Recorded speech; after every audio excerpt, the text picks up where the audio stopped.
Hi, Sweet Pea. Hi, Mummy Bear. How are you? I'm alright. I'm doing lots of singing exercises at the moment. You are. There are a lot of arpeggios going on. Yes. That kind of thing happening. It's nothing like that. It's called the bubble. You got to go. Oh, okay. Yeah, that does sound better than what I was doing. How's it going, though? Are you managing to extend your range? A little bit, yes, I would say so. I'm able to hit the high notes. I'm using 2 songs as my kind of reference points that I need to be able to sing perfectly. First of all, I need to be able to sing them perfectly in tune, and then I need to be able to put my voice into them, not just kind of sing them. There's 2 ways you can sing where you can properly sing with your voice. You want Sweet Pea style. Sweet Pea style. And the 2 songs are Iris by the Goo Goo Dolls. Yeah, obviously, I mean, because the range on that is huge. it's easy for him because he can go low and then his high isn't that high, so that's why everyone can sing, thrash out the chorus. Yeah. But no one can really properly sing the verse, so I have to take it up an octave, which then means that the chorus is quite high, so I have to thrash that out. So you're going low, low, low, low, low.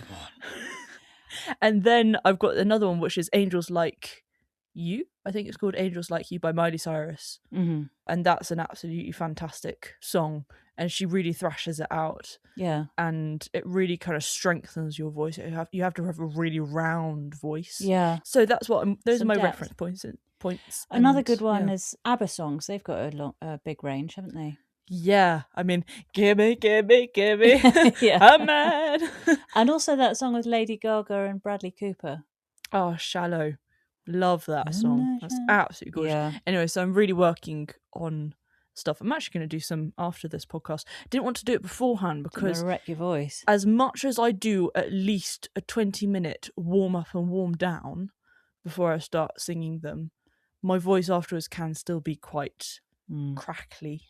Which is awful for a podcast when it's all about the voice. Yeah, it is very interesting, this watching you and learning from you what you need to do with your voice. You're literally treating it like a muscle, any other muscle in the body, aren't you? Warm up, cool down. Exactly. And that bubble thing that I just did earlier, you've got to do that every now and again through your warm up and through your warm down, because it kind of recalibrates your voice. Because when you're doing your warm ups, you can feel your voice either drop or become slightly higher, and you just need to recalibrate it by just kind of loosening everything. And then there's quite a good thing which I learnt, which is when you really loosen up everything, you're able to hit really high notes. And a way you can tell what kind of high note you'll hit is by going like this.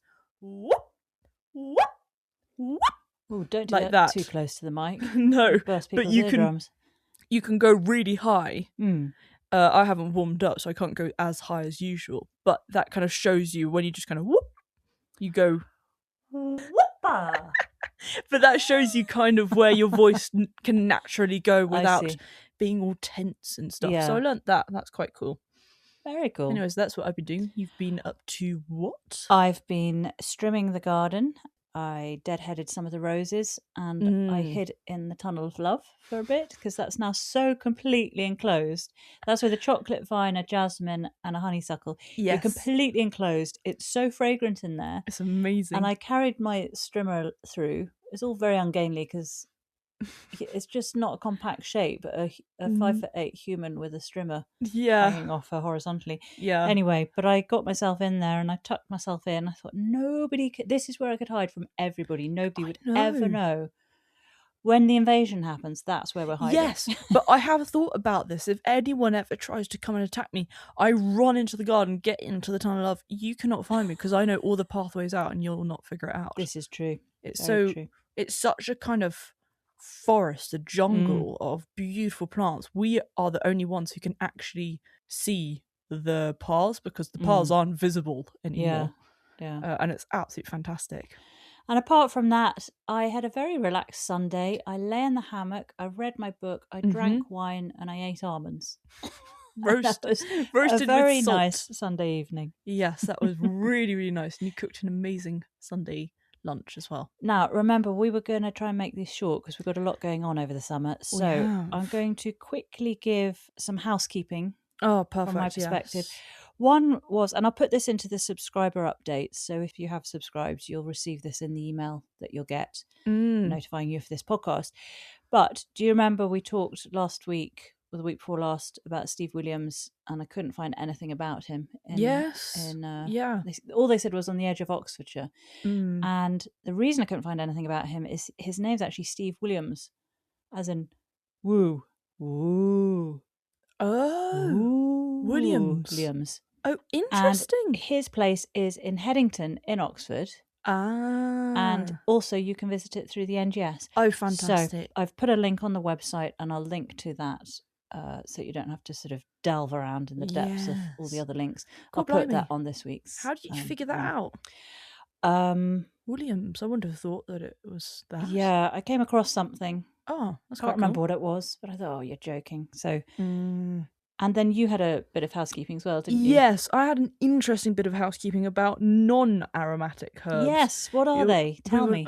We were like, everything seems to be an aromatic herb. They're all aromatic. Well, pretty much so. That you don't.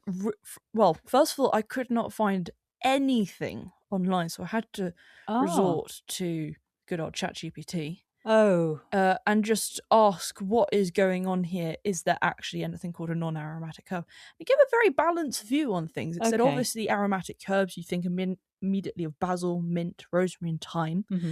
And one could say that there are non-aromatic herbs, but it would simply be a herbaceous plant that lacks a strong fragrance because it produces few or no aromatic essential oils.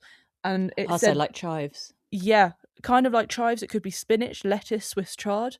They could be thought of as herbs. So it's quite a fuzzy area. It's not really... You don't talk about non-aromatic herbs. We need a pro. Because chives and parsley, they're less aromatic. They're not non-aromatic. So you don't really have any. So that's what I got from that. Well, thanks. I think what we need to do is hang out for a pro on one of our chit-chats and then eyeball them. Grab them by their collar and say, right. Don't worry. You speaketh of aromatic herbs. Tell me what the non-aromatics are. With a light in their face. Yes. Tell me now. Well, thanks for finding that out. I don't know how much I believe ChatGPT these days. They've been pretty inaccurate. But we'll get to the bottom of it. We will. I have a little bit of chit-chat catch-up. First of all, Gokul. Oh, yes.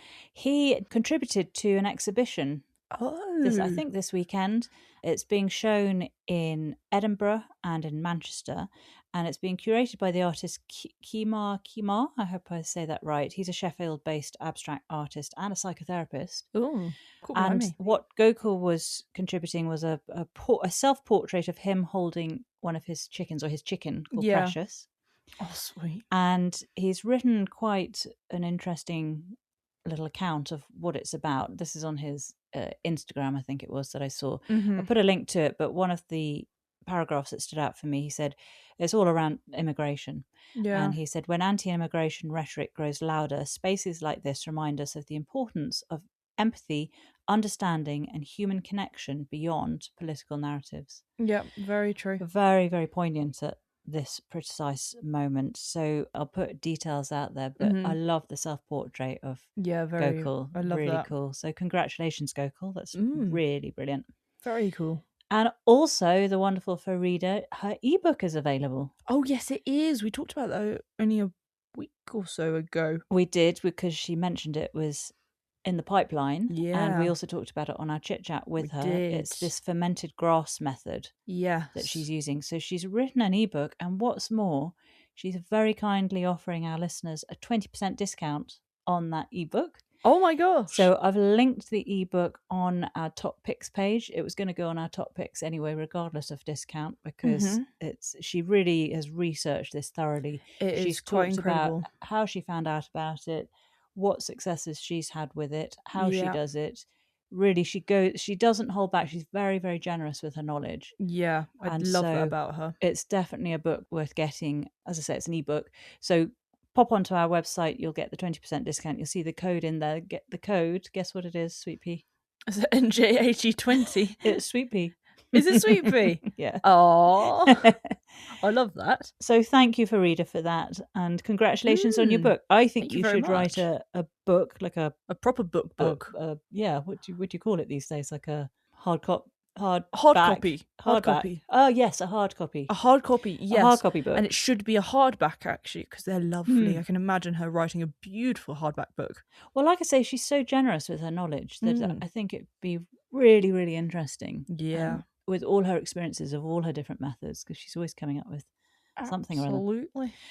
Right, and of course, don't forget, we do still have that fantastic 10% discount from Dan Stern. That's the Dan's Plants Nursery. Again, hop onto our website. There's a link there. Yes. And he's got all his gorgeous plants, award-winning, gold award-winning. Yeah, RHS gold medal award-winning people. Come gold on. medal people. Right, Sweet Pea, we promised we weren't going to get carried away on this one. We're going to have a look at Gardener's World. Absolutely. This is Gardener's World 2026, episode 12, recap. Off we go! We're at Longmeadow with Monty, and it's looking beautiful, isn't it? It is. Lovely golden light, lovely sort of hazy, sunny vibe to it. They always manage to get the perfect kind of lighting and everything just for everything when they're filming Monty's bit. There are some odd times when the weather was looking good and then pouring with rain and he has to rush inside suddenly with all the camera crew. Yeah. Can you imagine how difficult that is? And he's wheeling that barrow of his, and he's in the cottage garden or the rose garden. He says it is now. Predominantly roses. And we get various shots of roses. I assume you saw that beautiful peachy orange rose. Obviously. Really looking gorgeous. Right up your street. Yes. Talking of which, I have. This is not a joke, people. You have quite literally pulled a petal I've out. literally just pulled a petal out of my bra. That's when I was deadheading the roses earlier. How lovely. Well, I'll pop that there for later. Well, he did talk about the mysotis, which are the forget-me-nots, and they have such a beautiful flowering period, but when they're over, they can really just kind of look quite straggly, and then they become have more seeds than flowers, he said. Precisely. So that's the point, you pull them out. Exactly. And he says you do get forget-me-not trousers. Yes. Which Forget-me-not dog as well. Forget-me-not dogs as well, which is unfortunate just because they have the really sticky, kind of bristled seed heads. Yeah, like Velcro. They're just kind of attached to you and you can dump them somewhere else. Yeah, exactly. And don't be wearing Velcro because... No, that would be, even Hogs agrees Then that it's would be a very bad idea. Do you often wear Velcro trousers? I don't know why you would. But anyways, you wouldn't want to do that. It's like that tennis ball racket Velcro thing that you have to do with friends. You know? Yes. Do you remember that? You have a disc with Velcro on. Yeah. And then you throw the tennis ball. You've got to catch it. At you and you can catch it. With Velcros. Anyways, that's off track. He also talks about the Dahlia Hillcrest Royal, which is a lovely cactus one. Bright pink. Yeah, he only digs it up because they get really wet and cold and just generally miserable winters. Whereas if you kind of have sandy, slightly warmer and less wet winters, then it's fine. You can leave them in the ground. And he made the point of whatever you plant at this time of year, give it a good thorough soak, which I think is good any time of year, but especially now. Yeah, absolutely. And then we go with Ashley Edwards to Benton End in Suffolk, and he's looking at the bearded irises there.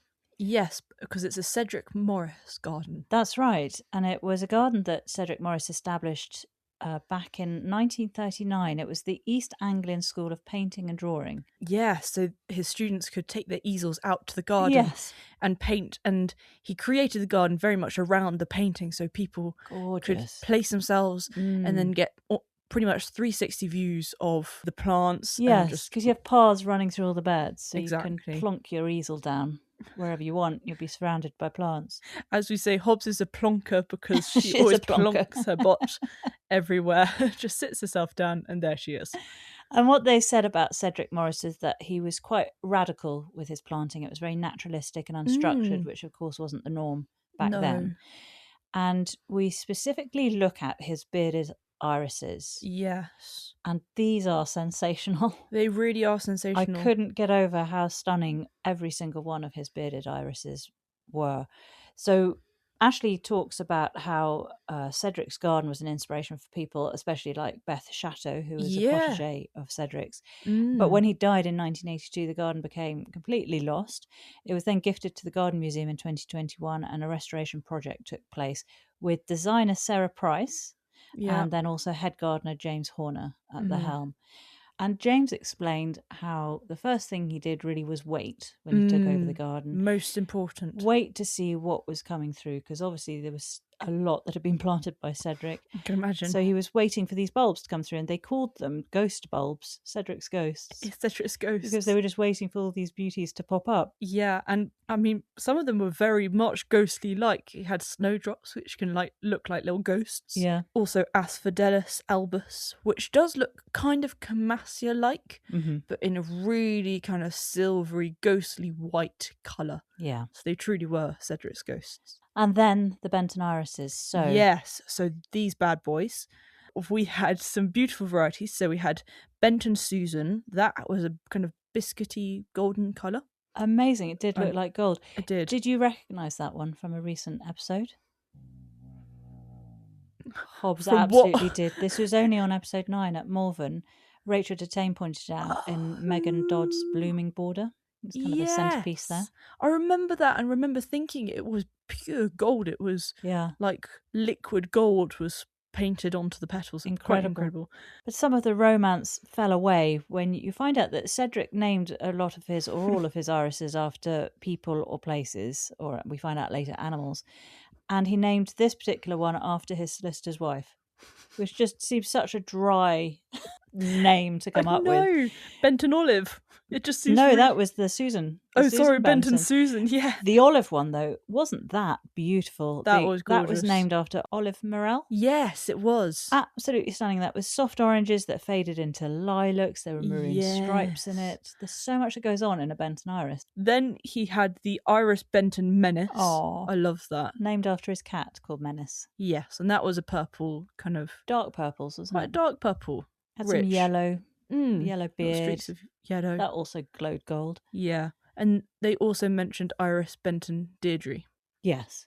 Well, they mention that when James is talking about breeding new cultivars himself. So hybridising. He then gives a little masterclass on that. So he takes the male anthers off a Benton Susan, literally takes them right off. Yep. Then he heads over to the Deirdre, takes off all the petals and the pollen, so it doesn't self-pollinate.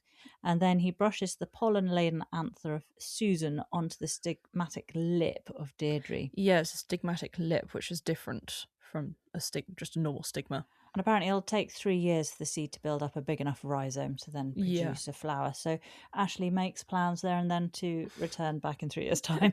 Good plan. Planning ahead. James puts a little label on that one so Ashley can find it when he comes back. Yeah. And then absolutely we see more of the garden. And it really was looking gorgeous, wasn't it? It wasn't just about the irises. There was also... the Sicilian sweet pea. Yeah. I was like, oh, we're going to Sicily. And then the Shirley poppy mother of pearl as Wasn't well. that gorgeous? Which looks painted itself. Yeah. In beautiful, what would you call that? A kind of dusky light violet. That's a good word. Yeah. It's definitely dusky. And then they talked about how Cedric would go around making sure he got rid of any red poppies, the normal ones that we see, so that they wouldn't hybridize with each other. Yeah. So that you could keep a kind of clean cultivar.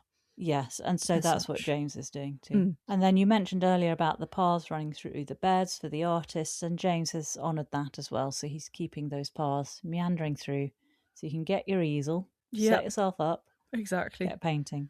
Well, I found an interesting article in Gardens Illustrated by Dan Pearson, the garden designer, and it has some more of those Bentons and a description of them and where the names came from. Oh, beautiful photos too, so fantastic. I'll put a link to that. Then also just wanted to mention about James Horner. He is another one from Great Dixter. Oh, everyone's from Great Dixter. It's quite funny. Everyone seems to have trained under Fergus Garrett. And James was awarded the Christopher Lloyd Scholarship. And he says he lived and breathed Dixter for 3.5 years.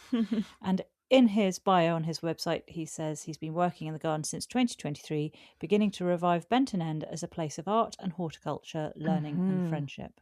Lovely. And just a little bit about Benton End itself in terms of its history. It's got quite an interesting history. I'm sure it has. It looks like one of those buildings. Yeah, this is from the Garden Museum website. And it says, Benton End in Hadley, Suffolk is the former home of celebrated artist and gardener Sir Cedric Morris, 1889 to 1982, and his lifelong partner, artist Arthur Lett Haynes, 1894 to 1978, and both Cedric and Lett established the East Anglian School of Painting and Drawing. Oh. So I didn't know it was the two of them. Oh, no, I didn't at all.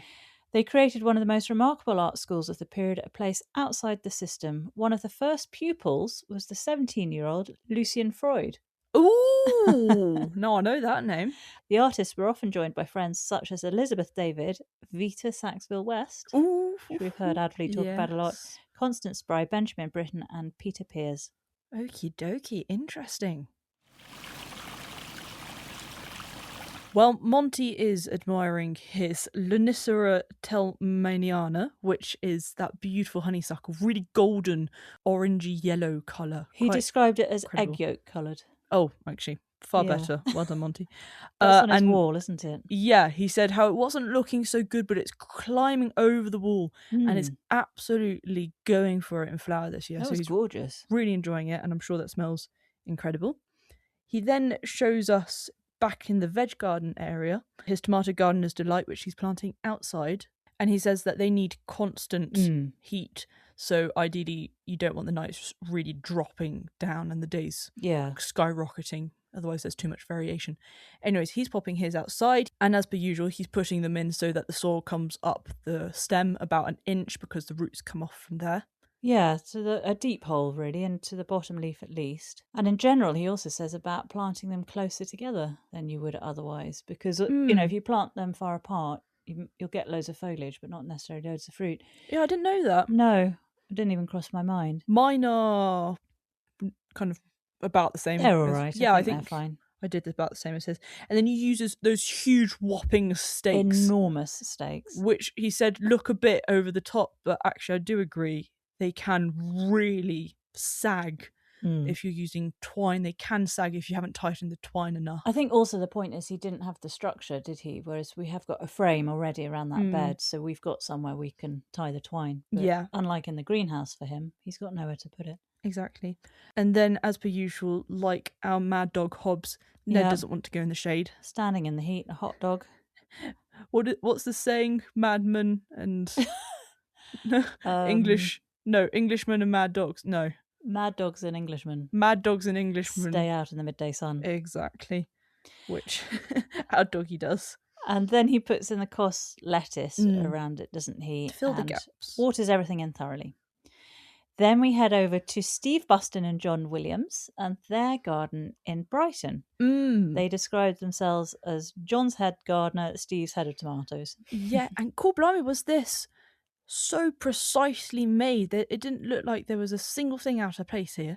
There were lots of right angles. There was a lot of order. Clean. Wasn't there? It was very clean. It was clean for a garden. It was quite amazing. And I love that it's that bringing the outside in, or it's that making that flow between your outside and your inside, so that, as they said, this becomes our extended living room over here. Precisely. And I think that's how we have it. We have it so that we eat outside more than we do inside. We do, but we don't have it like that. With theirs, you can absolutely just walk outside in your socks. You don't have to change your footwear, do you? Very true. And we that's have to go really out in flip-flops. convenient, I think, just to be able to wander in and out freely. Yeah. They probably vacuum the outside. Do you think so? That would be amazing. But also, you must have seen, you can't miss it, their beautiful orange furniture. And that is the same orange that, I think it's about the same that we've seen in Rob's garden from my Sheffield garden. Yes. Also Fiona from Stamford. You know, she had a bit of that orange in her small courtyard garden, didn't she? Orange can really work well in a garden. I like it. In quite a more modern garden, I find. Actually, no, it can work in old. I think in old as well. And everything, really. It surprises me that I like it because I'm not that adventurous with colour. Yeah, we usually go for like a sage green, don't you? I'd go sage green, yeah. I'd do that. I would go with plainer colours, really. But every time I've seen that bright orange, I've really, really liked it. I'd do a Bobby pink as well. And then Steve and John explain how they took the garden right back to bare soil because they had this extension done, hadn't they? And so they had the opportunity to just do it all at once. Really go for it. And Steve, I think it was, says how they use a narrow palette of plants. They had Thalictrum, Perovskias. Yes, Thalictrum, Perovskias, Dahlias, tulips, and agapanthus as well. And then did you see the verbenas growing up the black fence? Yeah, which was quite important to have as much height. Not particularly a climber, but having a tall airy. perennial. I like the airiness of it. Exactly. That fence. And then they showed, I think it was John who showed this a side bit which was adjacent to the extension. So they're like a sort of black corrugated wall almost. Cladding. And he explains how they used glaucus plants down the side against that cladding. And also then there were these bright rudbeckias, those little beautiful lime hydrangeas. Oh, yeah, beautiful. And then just behind or next to it was the Arundodontax, which is that giant reed but a variegated type, which is very, very pretty. I like that one. They cut that down every February because, as you could see, it gets enormous. And he said it would just continue growing. So they give it a hard chop back February and let it grow again each year. I wonder how tall that could get. Yeah. Because it's incredible. It was already really tall. Monster. I mean, I don't know how short either of them Steve and John are, but yeah, it was pretty impressive. Yeah. And there's lots of water in this garden. I love that, but really clear flowing water. Like almost, it looks like you could almost fill your water bottle up. Yeah.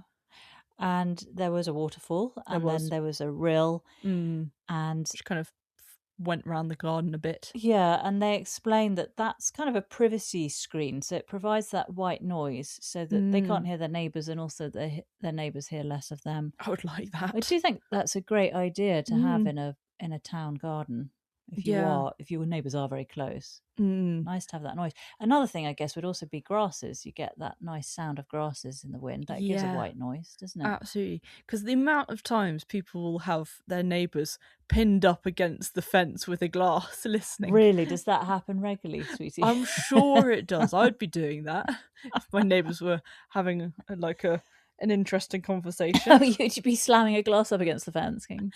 You just shout over and say, "Speak louder." Please, come on now. Make little eye holes in the fence. Yeah.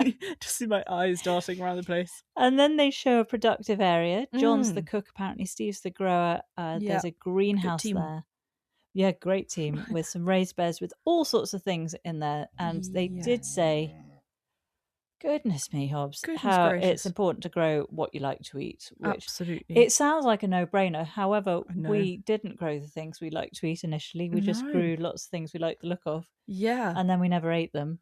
Now we've refined it a bit more, haven't we? Got over that initial excitement. I think it's very good. They had, so for example, beetroot and courgettes together. They then talked about a mustard red snapper. Now this is an interesting one because I looked it up. Could not find it anywhere. I googled, imaged it. I did all sorts.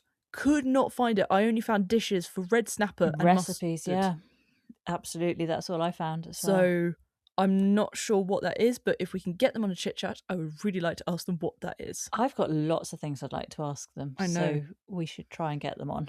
Well, they also had Welsh onions. Know that one. Yes. Heritage tomatoes and aeoniums as well, which can go in the greenhouse. Yes, once the tomatoes are finished around November time, in go the aeoniums. So using their space very sort of efficiently, aren't they? I like that. Well, I found some interesting information about Steve and John. First of all, they put a post on the day that their episode was coming out in Gardener's World. Oh, yeah. With a drinking game. So they said, drink one drink, I guess a sip of drink, every time. Steve says rill. John says tomato. Ari appears in shot. Steve gets to say Hardy Plant Society. You get 2 drinks for this one. Any cutaway shots of flowing water. Close up of flower bobbing gently in the breeze. Shots of Steve and John pretending to make animated conversation. 2 drinks for that. And Monty Don mentioning Steve and John by name in his intro and outro. 3 drinks. And then they put a disclaimer. The film will probably only last about 5 minutes, so we cannot be held responsible for any inebriation experience. Now, what actually happened was, first of all, Monty doesn't say Steve and John's name once. No. Doesn't say it in the intro, doesn't say it in the outro. So no 3 drinks? No 3 drinks there, but also, interesting again, why? I would like to know why there are some names that are said and some that aren't. I know there's been, some of our guests have said that they will say, how would you like to be introduced? And they might be happy to have their name. They might prefer not to have their name. They might be happy to say where they are. Yeah, very true. Or not say at all where they are. So I understand that. But if it's their name, Steve and John, and Steve and John say their names. They obviously don't mind their names being said. Why isn't Monty saying Steve and John? It's like Peter and Helinja from Wax Wicked Plants. He never said their names. And we just thought it was because Helinja was too tricky for Monty. Apparently. But Steve and John's quite straightforward. That's Steve and John. Well, the other thing was about the Hardy Plant Society. And somebody commented on that post about the drinking game and said, oh, I heard a lot of things. I didn't hear anything about the Hardy Plant Society. I missed that. And Steve responds and says, no mention, frustratingly. That was why we said yes to doing it. Oh, no. Yeah. So I tried to get onto the Hardy Plant Society website, and it sat in an endless loop trying to verify if I was a robot or not. Oh, those are annoying. That's why I asked to borrow your laptop, and it did the same on your laptop. Oh, did it just didn't go anywhere. I couldn't get onto the website. So very cool, Blimey O'Reilly. I would be interested in hearing more about that. I want to chat with them. They seem absolutely lovely. For sure. It looks like Steve's ambassador for the Hardy Plant Society. I'll put a link to it. I've also got a link to a great post that they then put out after their episode was on. Oh, good. And it actually has videos in it that shows them talking to the camera. Yeah. And because you know that they're there for hours. They're there from 8 till 6 usually, aren't they? You can have loads of 7 footage. or 8 minute segment. And there was another bit that Steve had done where he was talking about Tilbagiers, and it wasn't included in the final piece, but he gave quite a lot of detail about it. So you can see the video is off, the camera pointing at Steve and saying, okay, when you're ready. And then Steve starts talking, and he's talking about the Tilbagiers. And in quite detail. So interesting that it was then brought up by Monty on this same episode. Yeah. And actually, Monty didn't give that much about them. No. We could have done with Steve's bit. Absolutely. So I will put a link to that. It's definitely worth having a look at. And then the final thing about Steve and John is their garden is open through the NGS. Fantastic. And this year it's open on the 9th and 23rd of August. It says pre-booking is essential. Okay. And you know how I always like to read the little bit that it says on the NGS about the gardens. Yes.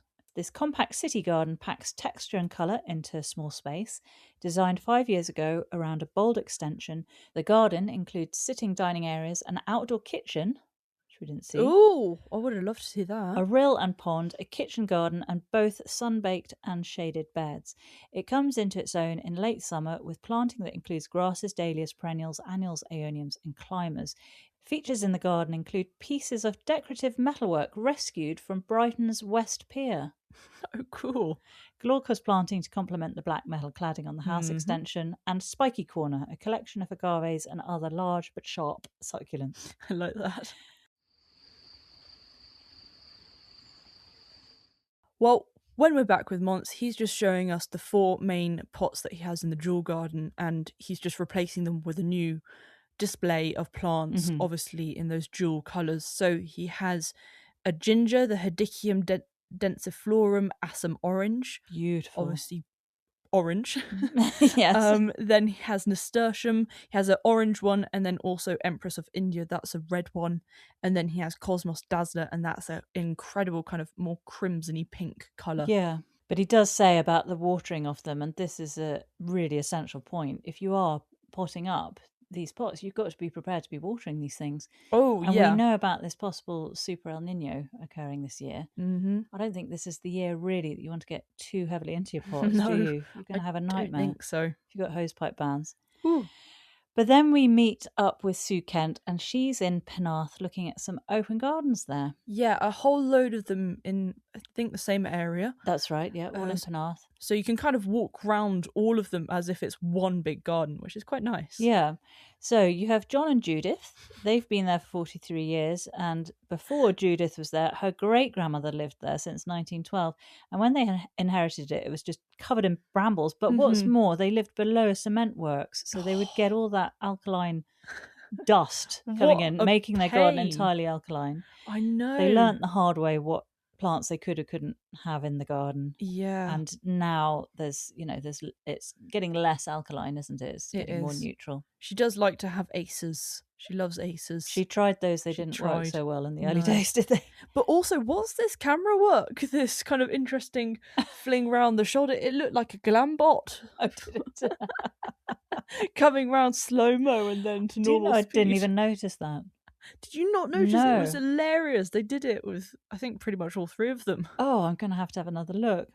Oh. Lots of roses and foxgloves in their garden. Yeah. And Judith says she loves opening the garden. She has around 300 to 400 people through the gates and loves meeting people who enjoy gardening, which is so true. Everyone likes talking about gardening. No, of course. Everyone who's into gardening likes talking about gardening with other people who like gardening. People who like gardening. Yeah.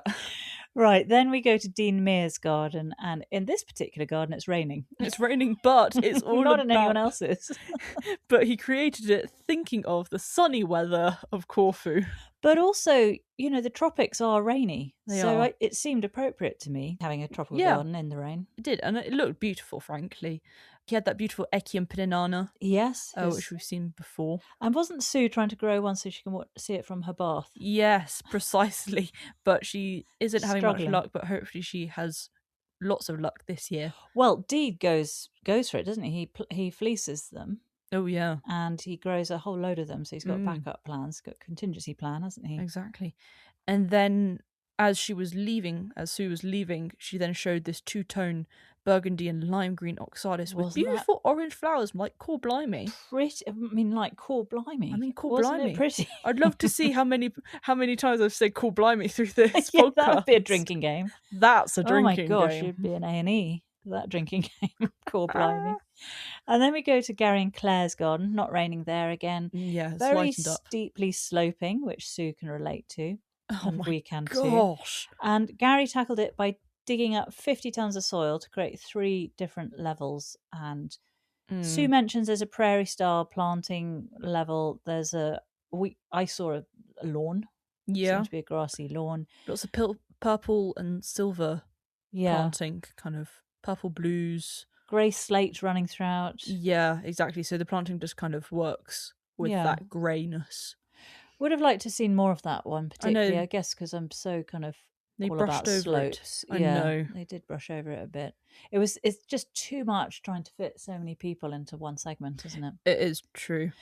But the legend, it would seem, because I'll tell you a bit more about her, is Anne Lush. She is the sort of matriarch of all this, it would seem. Yeah. She has lots of individual gardens within her own garden. Sue describes a meditative space with a hanging basket in the tree. Mm-hmm. Then there's a lawn space. Mm-hmm.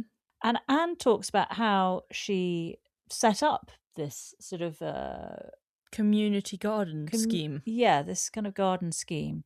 She said she saw in a magazine about opening a garden, and so she and her husband went ahead with it. No, she did. Not her husband. I have a little bit more detail on that. Anne's been opening her garden for more than 30 years now, raising thousands of pounds for the Children's Society and also her church. Ooh. She's known to her friends and family as the Human Dynamo. Oh, that's a cool She thing is just going at it all the time. In her particular garden, every sort of corner is very carefully tended. She's got flower beds with loads of colour in. She's got hidden statues, sheep ornaments. Sheep. She has a pond, a waterfall that draws lots of dragonflies and birds to it. Mm-hmm. And she has a fairy walk created for her grandchildren and any visiting children. There are little fairies all tucked about for the children to go and see if they can find all the fairies. That's really cute. Isn't that gorgeous? It gives them something to do, really. Absolutely. Mum and Dad are saying, right, we're going to go visit a garden. But also, she doesn't just open her garden, she also gets cooking like absolute mad. Oh, cakes. We're talking cakes? Yep. Homemade jams, chutneys, cakes, marmalades. Wow. At her busiest, she was making around 1,200 jars a year, including 8 marmalade flavours and a Christmas chutney. Oh my gosh. But this is how the idea actually happened. She was reading an article by Alan Titchmarsh in the Children's Society magazine, and he was encouraging people to open their gardens, great or small, for the charity. Oh, and she says, I looked at my husband Dennis and said, "We'll do this," she recalled. "We gave ourselves 3 weeks to get ready. Most men would have said not likely. He just said, okay." Oh, sweet. Now, she and her late husband, Dennis, were awarded MBEs 26 years ago for their work with the Children's Society because they've just raised thousands and thousands. Their very first garden opening, all those years back, Yeah. they raised £500, which was a lot of money back then. I mean, Yeah. it's still a decent amount now, isn't it? But Cool. that's pretty impressive.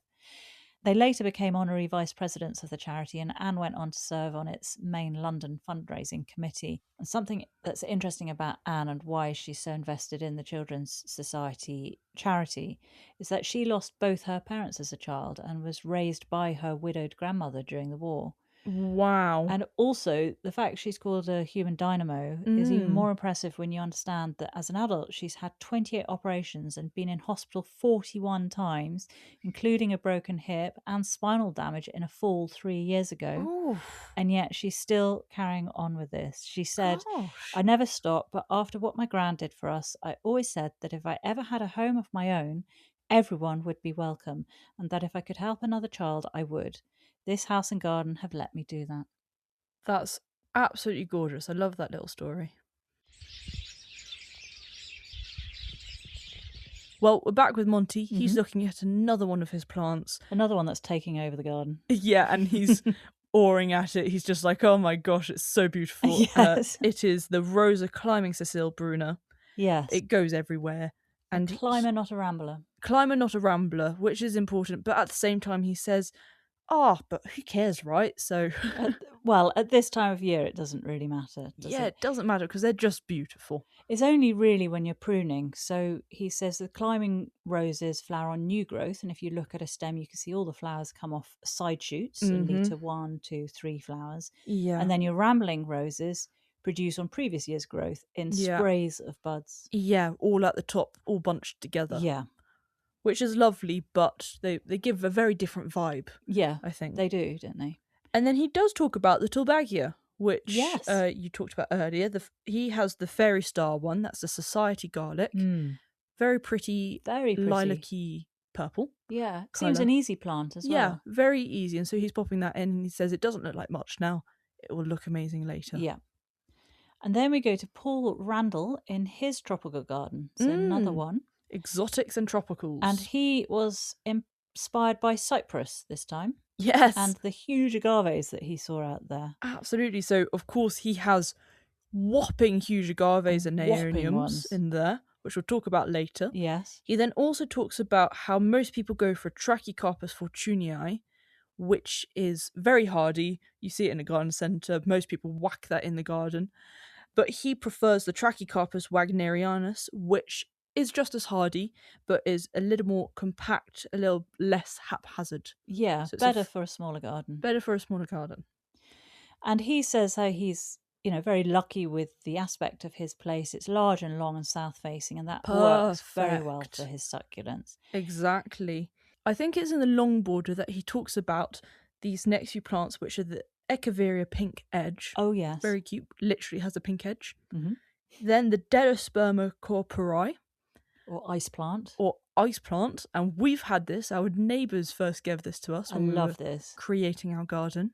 Yeah, really pretty, sweet little pink flowers that close tight at night. Yes. And then they come out mid-morning, don't they? Exactly. And they're so easy. A very, very easy plant. Mm-hmm. And they also look like little aster stars. So they're very, very pretty. Gorgeous. And then he also talks about the Aptenia cordifolia, and that is the baby sun rose. Really cute little flowers on a very lime green foliage. Have you seen that before? No, I was quite surprised by it. I've never seen it before. I thought it was absolutely gorgeous. I know. Those little red flowers. So pretty. It kind of trickles down the side. Good spreader. Good kind of ground cover, really. Exactly. I really, really love that. And also, of course, any subscribers to our website, you'll be getting the plant list, so don't worry about writing them down. Sweet Pea's got you back. Sweet Pea's got you covered with that, for sure. Exactly. Then, of course, he says about propagating is super duper easy because you don't have to wait for them to dry up or anything like that. You just literally snip, pop it in some moist soil. Next thing you'll have roots and a new plant to come. And then he says he has around 150 varieties of sempervivums over around 600 pots. Yes. They are so easy to propagate these little things. He just keeps going with his propagating. Yeah, exactly. Because like you. Yeah, entirely. Because you just have to take that little baby with a little bit of root, of course. That is always good. And then you just whop it in the soil, and next thing it creates more little babies around it, and so on and so forth. Robert's your father's brother. Robert's your father's brother. And he shows us his Aeonium arboreum. That was magnificent, wasn't it? Yes, exactly. Which wasn't looking so good, however long ago, but now was looking incredible because he'd figured out that it was creating these little aerial roots, or at least roots that were trying to touch the ground, but it's tree-like, so it's far too tall for that. Yeah, that's a design flaw, isn't it? It's a huge design flaw. I'm going to be tree-like, but I'm going to... Could you bring the soil up here, please? Yes, thank you. Anyway, so he thought, well, I'm just going to attach some little cups of water so that the roots can dangle into there. And next thing, it was looking so lush and so green. Mad, so that's a little top tip.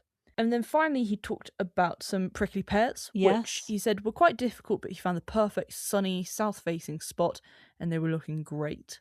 And yeah, it was on a south-facing wall, wasn't it? So they got the heat from the south-facing wall. He said you don't use any special soils, just as long as it's free draining. And then he talks about what he does with the plants in the winter months. He said all the large plants stay outside.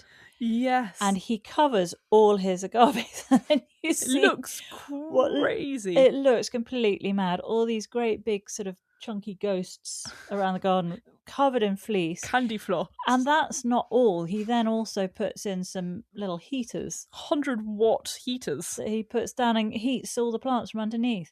I mean, this is a high maintenance garden. I can't have that. I take my hat off to him for having the dedication to do that. Entirely. Also, I guess it's whether you've got the time or not, and that's his major hobby, isn't it? He could be going off, having affairs and things, but he's not. He's here looking after his babies. So I think, why the heck not, huh? Why the heck not?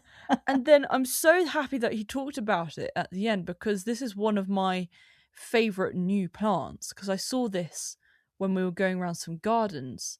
But this is called the Echeveria sea dragon. It has the most incredible bubbly looking leaf. It's like you've blown bubbles into it. But then it's all sorts of colours, going from kind of almost purples to pinks to greens and to blues. Striking, wasn't it? It's quite incredible. I absolutely love that. And they were in little boxes on it looked like a fence, was it? So he had them all, they were at eye level. I liked that. It was a nice little design. Yeah, I did like that. Design thing. Design. It's at this point that the rose oil starts going down. The rose oil's wearing off, isn't it? Yeah. Well, if you want to check out Paul's garden, all his succulents and his amazing agaves when they're not wrapped up in fleece.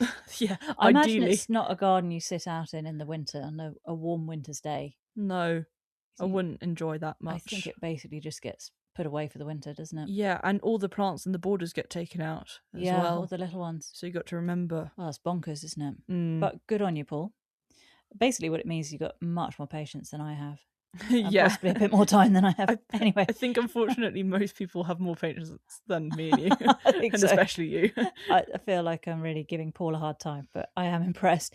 You can see it through the NGS, and it says on their page, a half-acre hardy exotic garden, many mature palms, yuccas, cycas, C-Y-C-A-S? Yeah. Cycas, bananas and bamboos, around 3,000 succulent plantings, all growing in ground, very few pots. 20 varieties of agave, the largest is now over 5 foot tall, 28 Aeonium cultivars, Echeverias, aloes, crassulas, Haworthias and sedum, large sempervivum collection, feature koi pool and goldfish ponds. A chalk stream borders the end of the garden. Very cool. Quite a lot to see there.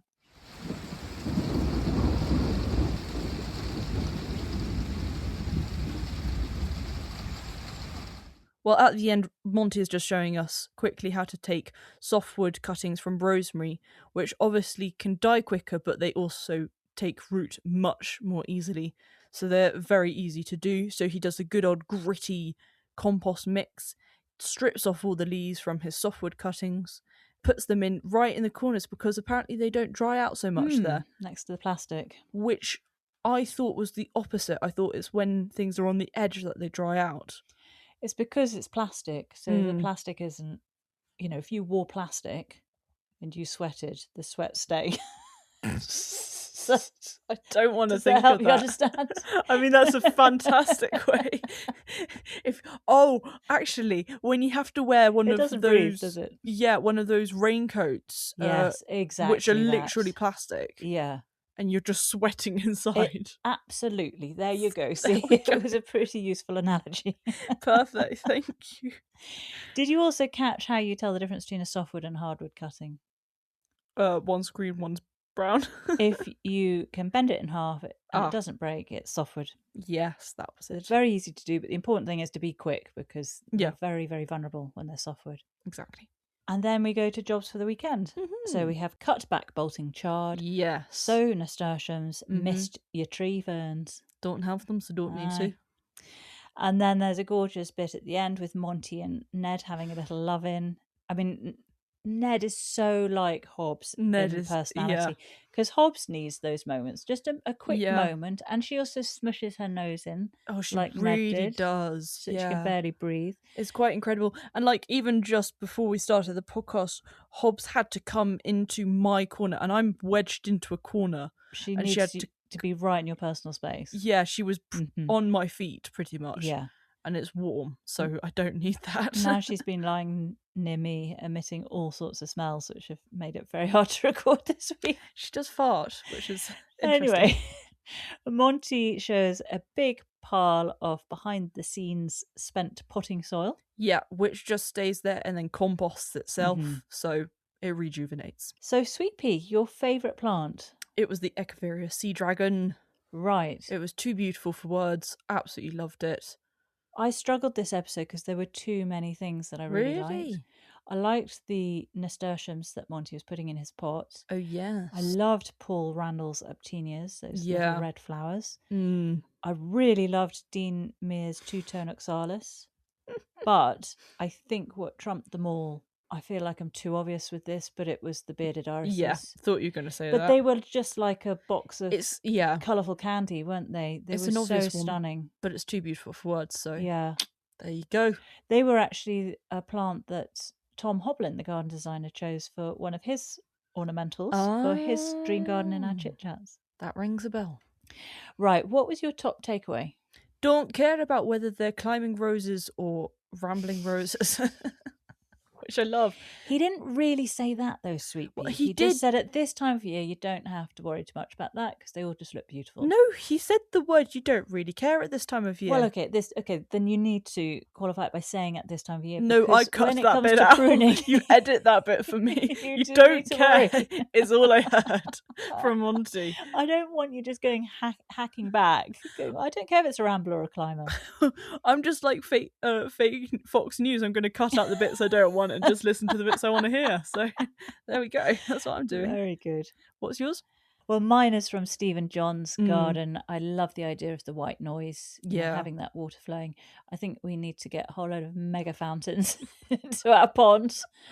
Our poor newts and frogs won't know what's hit them. In fact, they'll never return, so we won't do that. But we can't have that because next thing we'll have frogs jumping off Niagara Falls just in barrels. Perhaps we build another pond with a water feature that's so loud it drowns out our neighbours' stupid music. That would be pretty cool. We should do that right next to his. Right. Well, let's have a look at next week's garden as well. This is on the 12th of June. Yeah. And back with Monty again. Back with Monty again, yes. As summer hits its stride at Longmeadow, Monty Don brings a burst of colour to the jewel garden with vibrant annuals, plants that tender veg, and shares some practical advice for tackling greenhouse pests. Arit Anderson visits a striking garden in Greater Manchester, packed with clever design solutions and wildlife-friendly planting that comes alive by day and night. In Dorset, Joe Swift explores a much-loved family garden reimagined for 3 generations. In Essex, a gardener has transformed a shaded, north-facing plot into a lush, lawn-free haven, while in Bristol, a Morris dancer channels movement and rhythm into her planting as she prepares for Gardeners World Live in Birmingham. Oh, which is then the week after, isn't it? It's the week after, that's it. Good stuff. Well, if you'd like to get in touch, if you have any comments on anything we've talked about, got any questions, any ideas, then please do so. You can do it through our website on the contacts page, which is notjustagarn.co.uk. Or you can send us an email to our email address, which is notjustagarn@outlook.com. And furthermore, on our website, there's a subscriber option. If you pop your email into there, hit subscribe, you will then receive notifications whenever the next episode of our podcast is out. That's for either the recaps, bonus episodes, or our chit chats. Exactly. And then you'll be getting the housekeeping that we've researched, and also the plant list that I have been looking up and making sure I get all the plant names correct. That's right. Yeah. And writing down for you. That all comes out to our subscribers. Yeah. You also get notifications of any discounts that we have as well. Yeah, so don't forget those. You will have received notification of for readers 20% off. Yeah, that's brilliant. With the code SWEEPY. Oh yeah. Right, well, I'm off to take the dog out because she's got some sort of gut problem going on there. Let me tell you. That sounds good. I want you two out. Goodbye. I'm out of here. And we shall see you next week. Sure will. Thank you for listening. Bye-bye, Sweet Pea. Bye, Mummy Bear.